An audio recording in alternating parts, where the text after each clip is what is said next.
Hey everyone, NanMan here, and before we jump into today's episode, I just want to say thanks for watching, and if you like the content, consider subscribing, since most of you guys that are watching aren't actually subscribed to the channel. But without further ado, let's jump into today's episode.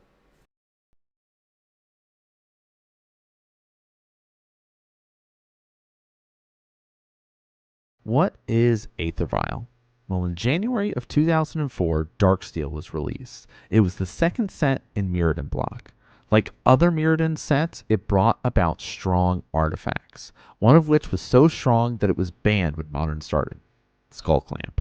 But we aren't talking about banned cards today. No, we're talking about Aether Vial, the backbone of creature-based decks in the extended formats like Modern and Legacy. Aether Vial is a one-cost artifact with a unique ability that allows you to cheat creatures from your hand onto the battlefield based on the number of charge counters on Aether Vial. So the goal is to run a lot of creatures with similar costs, usually around 2 CMC. So how do players utilize this card? First, everyone's favorite fighting fish were able to utilize Aether Vial to cheat out their lords, like Lord of Atlantis, Master of the Pearl Tridents, Phantasmal Image, Merfolk. Now, Merfolk had been around in Modern forever, and it fluctuates in and out of the meta, with a few die-hard pilots still going strong today. Even though Merfolk was the first powerful Aether Vial deck, it was not the last. It actually wasn't until 2016 when we see other players seek out another creature-based deck to utilize Aether Vial's power. This year, we saw two sets bring us back to Innistrad, with Shadows over Innistrad and Eldritch Moon. Instead of zombies or vampires taking over the modern meta, it was the third evasive tribe, known as spirits. Originally starting out as a blue-white spirit deck that was more tempo-based than aggro, it utilized new cards like Spell Queller and Mausoleum Wanderer to counter your opponent's spells.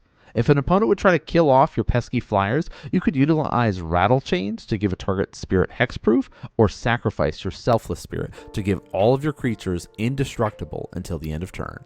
Over the next few years, players began to shift from the pure blue-white version into a Bant version, adding a Noble Hierarch to help with mana fixing, ramp, and the extra damage from those exalted triggers. That wasn't the main reason players splashed green though. Collected Company became too powerful of a card to ignore, as you often wanted to flood the board with as many spirits as possible to take advantage of all their synergy.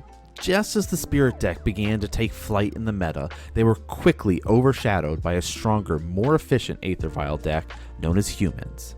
Like every other Vial creature deck at the time, Humans ran lots of lords to help buff their team, like Mayor of Averbrock, Thalia's Lieutenant, which helped them be able to go wide, similar to Affinity. It also got access to powerful evasive creatures known as Mantis Rider, a 3-drop with Flying, Vigilance, and Haste as a 3/3. Oftentimes though, it wasn't a 3/3 that was swinging at you, with Noble Hierarch, Exalted Trigger, or the Lord effects. In addition to these powerful creatures, you also had taxing effects from Thalia, Guardian of Thraben, or outright denial of play with Reflector Mage or Meddling Mage. By 2018, this deck had risen up to the #1 aggro deck in the modern format. Its ability to be aggressive while stopping opponents' game plan was very effective. This is, of course, until Modern Horizons 1 came out in 2019. Hogak and Urza began taking over the meta. After all, a 3/3 with Flying, Vigilance, and Haste doesn't quite stack up to that 8/8 with Trample that you can cast for free basically, or Urza, who's going to be utilizing Oko to turn your Aether Vials or Mantis Riders into a 3/3 Elk. Hogak and Oko were both deemed too powerful and banned, so why didn't Aether Vial decks rise back up to power? Well, again, faster, more efficient decks that adapted and powered up from Modern Horizons 1 took over the meta. Within 2 years, Modern Horizons 2 came out, releasing Prismatic Ending, which was an extremely effective at removing both Aether Vial and any of those low drop creatures. Also, how could we forget about all of those evoke creatures like Solitude, Fury, who were also printed at the same time?